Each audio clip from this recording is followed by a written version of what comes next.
Welcome to World of Marketing Podcast, a Foster Web Marketing production. Here's your host, Tom Foster.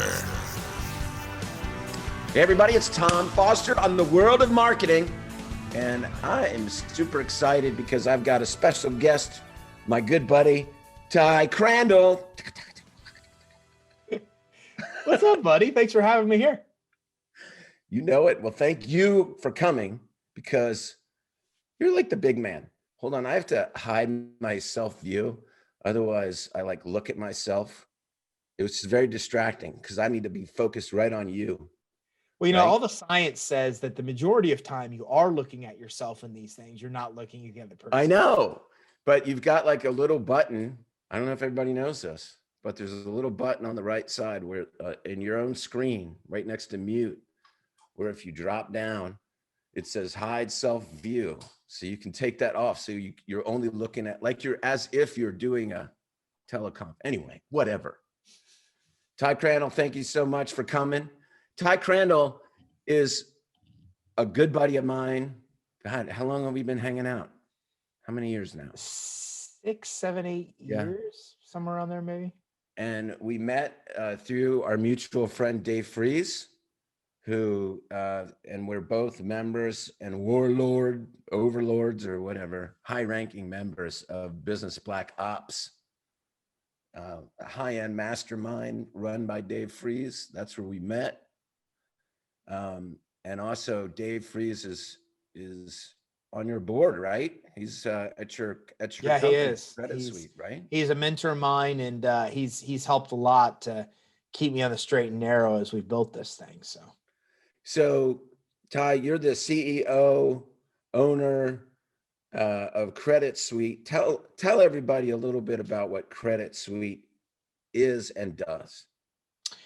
Well, what we really focus on is helping businesses get capital, and we do it by improving fundability, building business credit for the most part. So we help businesses really understand all the things that lenders and credit issuers are looking at that usually get them declined and don't get them as much money as they want, don't get them the interest rates they want, and we fix those things. So business owners are able to come and get the money they want when they need it at the rates and terms, the best rates and terms. And we're also really big in part of that process in building business credit. So we build business credit for the business's EIN that's not linked to the social. And it helps the business owner get all kinds of money without personal credit checks and without any personal liability or without any personal guarantee. And that makes them more fundable and helps them get a ton of money along the way as well, without having to be personally liable for it. And that's really important. And everybody that's listening to that are entrepreneurs. I mean, I've been through this myself because, you know, all the banks want you to put your own personal stuff up there. And Ty has a solution that is different than that. And so, Ty, tell us a little bit, like, where did you come from? How did you get involved in this business? The first company I ever owned was a mortgage company. And, you know, and I got into mortgages. I found a love for financial services, and I built a 7-figure company really quick in the mortgage industry. Then the whole mortgage industry collapsed. And Right. so I kind of, you know, I feel like I was a nightclub during COVID, you know, where you're just on the front line, something comes out of the blue and shuts you down. And it pushed me almost to the brink of personal bankruptcy. And then, you know, I would get into consumer credit to help people fix their credit through that process. A lot of business owners would ask me about business credit. There was nothing about the topic out there that I could find. So then I when I realized kind of what it was, and that I could separate my personal and business credit, and I could get credit in my business name without being personally liable. And I realized it really would have saved me financially if I would have known that. And then I just became frustrated that the information wasn't out there. You know, I was raised that you don't complain about a problem unless you're willing to propose a solution. So I just started learning everything I could about business credit, and in real time started teaching, you know, on social channels, what it was, how it works, how to build it. And then, Tom, it was just kind of crazy. I mean, in a very short period of time, we had a massive following and built a tribe, and then built the company that we have today, which is, you know, got exceeded over the 8-figure mark. So it's been a wild ride, and I love getting to do what I love to do every single day. Well, that was my next question is when I met you, I think that the company was a $3 million company. I think it was about $3 million. And it was so I think funny. we were about even at 1. I think really? when I first Maybe met. Yeah, you're I right. remember the early years of thinking, I just want a scalable way to bring customers in the door. We were a little over $1 million at the point. And now, however many years later, what, 6, 7, 8 years later, it's 10 million and growing, right? You Yeah, are we'll beat do out. about 15 million in sales this year. That's that is just, well, first of all, congratulations, and Thanks. that's fantastic. And so how did you do that? How does somebody do that? You know, it's interesting because I have a good friend of mine, and her and I were talking the other day, and she was talking about hiring somebody and outsourcing her marketing and outsourcing her sales. And that was shocking to me because those are my skill sets, are marketing and sales. And it really made me realize, I think for maybe one of the first times ever, that a lot of people that start businesses, we kind of have our own unique skill sets, and those unique skill sets are different for every founder. And I was really blessed because my passion is in marketing and sales. And I've always said that when you have those strengths, you can kind of just manifest money. Really, I mean, if you know, if Yes. you understand the psychology of how people think, and how to cultivate leads, how to originate leads and cultivate leads and convert leads, if you understand and that is your expertise, you could fundamentally grow about any kind of business with that skill set. But for me, the foundationally, I think this is how it works: is that you have to stop selling, you have to start educating. When you start educating and teaching people and genuinely want to help people get the result that you produce as a company, even whether they pay you or not, your real mission is to help as many people get that goal. And you accept the fact that some will pay you, and a lot of others just want the free information, but they need the help and they can't pay you. And you go in with just an open heart and you genuinely want to help people get to the end goal. I think that's the key. And then the internal components, for the most part, I think you could build any company with, is that, you know, you come in with a lead magnet, some sort of free information to help people get a result. For us, it's, you know, a checklist to build business credit for your EIN. It's not linked to your social. You run ads for places like Google and Facebook. You bring them in to an email funnel where you provide value and provide education. You have somebody call them about a weekend and schedule an appointment for your sales team. And if you're doing that and you have a well-organized sales process, then at that point, you've got a system that's scalable, and you could scale to 7, 8, 9 figures with that system, from what I found, with pretty much any industry. It's fantastic. So first of all, I got to do a commercial break and say that this is sponsored by Business Black Ops. So that if you are an interested person in getting involved in Business Black Ops, which you're going to learn a little bit more about, you can send a note to Lisa at Lisa Snyder, and we're going to put her email in the description here, and get more information about how to get involved. And I want to ask, the reason why I bring that up so awkwardly is because you and I met there, and we learned a lot of these things from there. Correct? I mean, Yeah, BBO has meant a lot to me. And Dave Fries, who runs BBO, has been a mentor of me since I very first started this, since we were about the $1 million range, and has been there with me to help me understand the creation of sales systems and marketing and scalable marketing and operations and everything that we've had to do to go from 1 to 15. And so there's so many strategies there that I can tell you story after story after story of how it's made a big difference from the topics that we've covered. So anybody should be part of BBO. I mean, I'm part of other masterminds that are $25,000, $30,000, $35,000 a year. And BBO is a very, very, very, very, very small amount compared to that. And I've never seen another mastermind you can get as much yeah, value as you can the for as value, little yeah. money as what you get with BBO.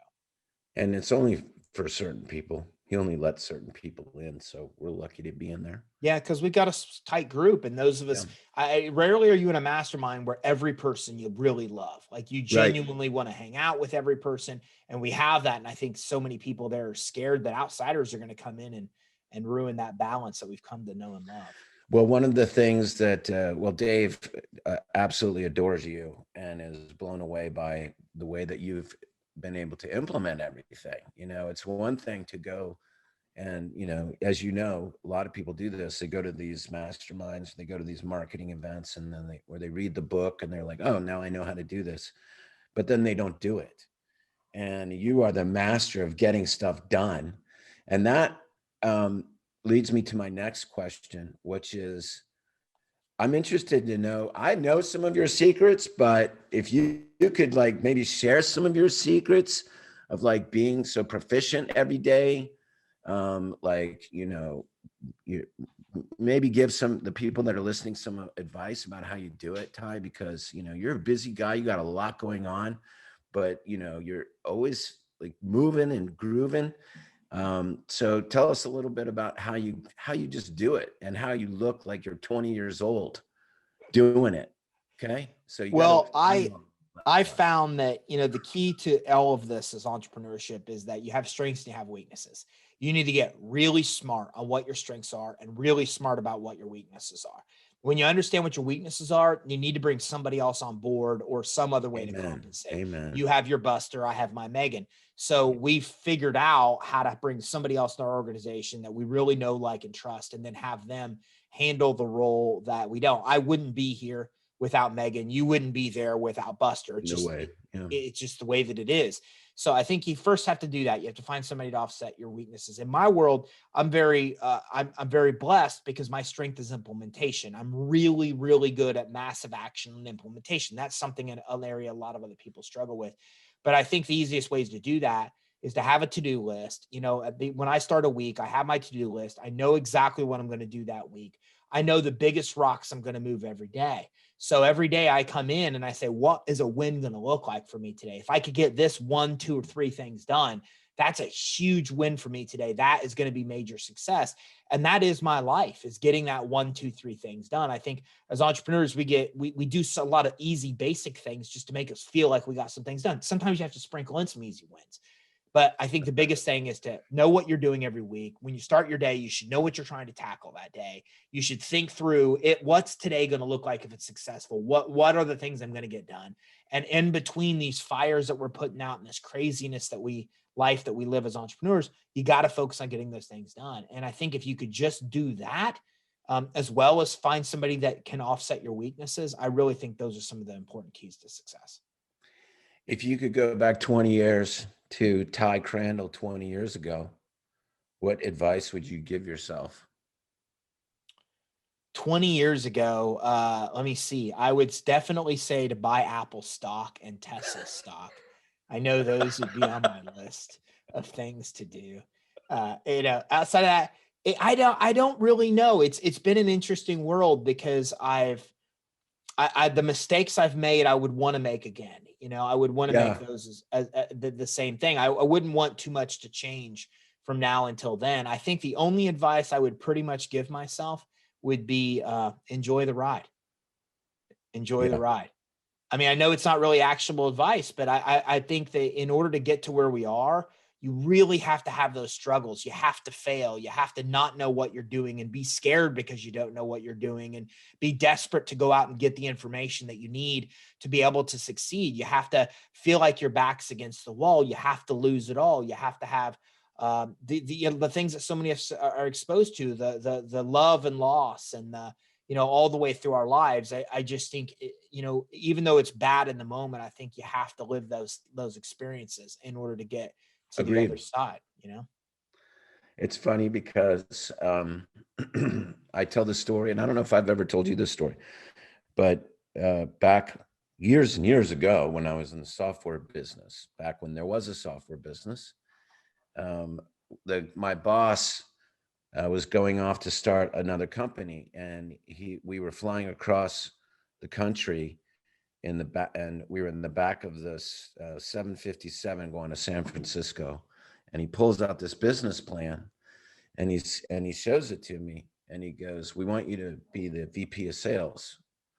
Paul and I are starting this company doing web hosting for companies." And I was like, "What is web hosting? What is that?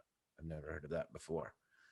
And basically it was called AnaWave. Then it became AnaServe, and then it got bought by Concentric. They were one of the very first web hosting companies that ever existed. And I had a chance to get on, talk about buying Apple stock. I had a chance to get on a couple years later. I didn't jump on it because I was like, what is this? and they wanted me to fly to live in California, and Charlotte had just gotten a job teaching, and we just got our daughter in a good school. So I was like, that sounds too chancy. So I didn't do it. And of course, years later, they sold it for, tons and millions and millions and millions. And they've been, just basically venture capitalists ever since, from their 20s. They're in their 20s when all that happened. And I could have been too. But to your point, if I had done that, I would have never, started Foster Web Marketing and all that path and all the things and all the things that have happened as a result, and all the friendships that I've made. And you're right about that, like the kind of friendships that we have, that you and I have, the friendship that you and I have forged in a very short period of time. We see each other once or twice a year. It's pretty incredible to have something like that, where we really get excited about hanging out and talking about business, and so much to learn from you. Dave always puts you up on the stage to do your 21 tips, and it's like a rocket fire. Do these things, and that's one of the ones that I always scribble down the notes as fast as I can, even though I know you're going to send it to me, because I want to do it. And I'm always like, thank God we do that. Thank goodness we do that. And then there's oh, we're not doing that right. We're not doing that right. So, all right. Well, anyway, you've written a ton of books. So I don't know how you get it all done, because writing books is really hard, but you've written Business Credit Decoded, To Credit or Not to Credit, Perfect Credit, and many more. How in the hell do you pump out so many books, and how have they benefited you? Why do you do it? The funny thing about books is, a mentor of mine taught me that if you ever want to have secrets that nobody knows, put them in a book, because nobody reads books. And that was literally what I was taught. And so I built the books, and I'll never forget my first book. I published it just because it was a credibility play. I never wrote a book for people to read it. I just read a book to be an author because I needed that for credibility. My mom and dad were so mad that I didn't tell them that I published a book. And to me, it wasn't a big deal. I'm like, well, you tell them I published a book. It was just for credibility. And so then, of course, the second book I dedicated to them. Anyways, it was, so I've done 2 books, both of them on consumer and commercial credit, both of them really as credibility plays. And I'm still shocked that I sell a lot of books. Like, I actually make, not a lot of money, like $500 to $1,000 a month, still, pretty good money. That's great. Considering on a regular basis from book sales. So that still surprises me. But I really like to sit down and write a book that I want to write, something about, like you said, at BBO every year, I get a chance to reflect, because I'm offered an honor to have an opportunity to present. And I get to talk about the 10 lessons or 13 or 16 lessons that I learned from that year. And it's really powerful for me, because I get to reflect about all the biggest things that I've really learned and discovered and applied and seen the results of. I'd like to write one of those, to really teach the entrepreneurship side of things, about here's all these things that I've learned along the way to be able to do it. But in my world, it's all about content production. And I think that as entrepreneurs, that's where a lot of us have to get, is if we really want to grow our businesses to 7, 8, 9 figures, you have to get really good at being able to create content and distribute content. And the better you are of creating information and educational content, whether it be books or videos or free reports and guides or emails or whatever it may be, and the better you are at creating and distributing that content, the faster the organization is going to grow. So my organization has just grown to a point where that's what I do now, is I'm content production. That's why I have a film studio set up and lights and cameras and all this crazy stuff I didn't have years ago, because that's what I do now, is just set myself up to be able to create and deliver as much content as possible. It's one of the main ways that we scale and grow our business now. Well, that's good for my next question, because you are a well-known celebrity and public speaker in your arena, right?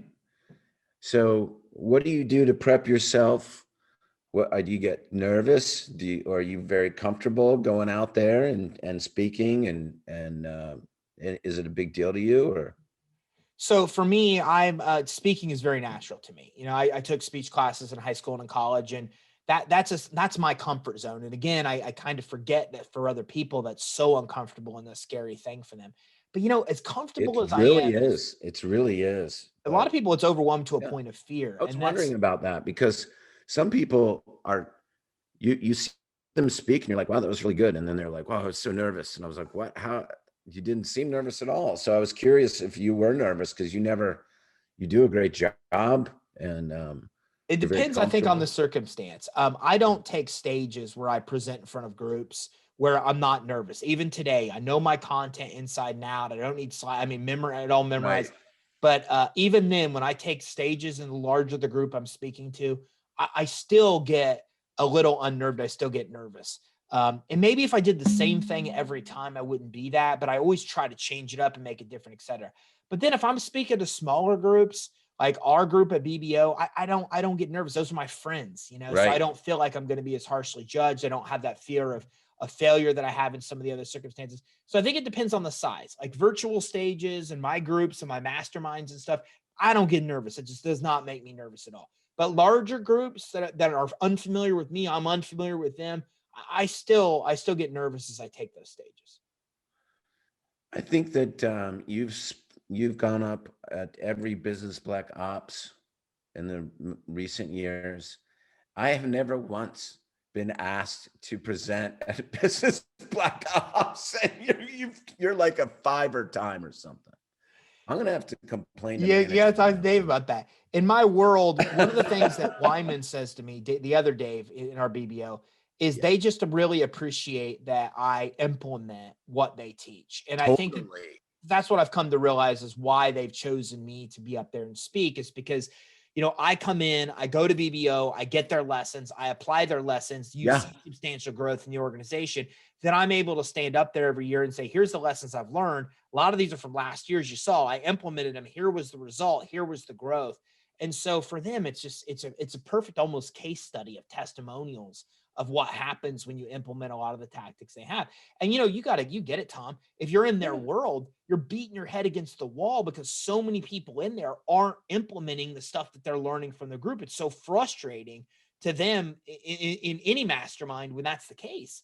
And so I think that that's kind of what it is. It's like a living case study. Well, it's the same thing with your clients, right? Because a lot of what you do is you're teaching your clients and training your clients how to implement what you're, and some of them do it, but most of them don't. It's no different than this workout that Sam's got me on, right? Like I'm sure that some people are going to do it and some people aren't. I'm determined to do it if it doesn't break me.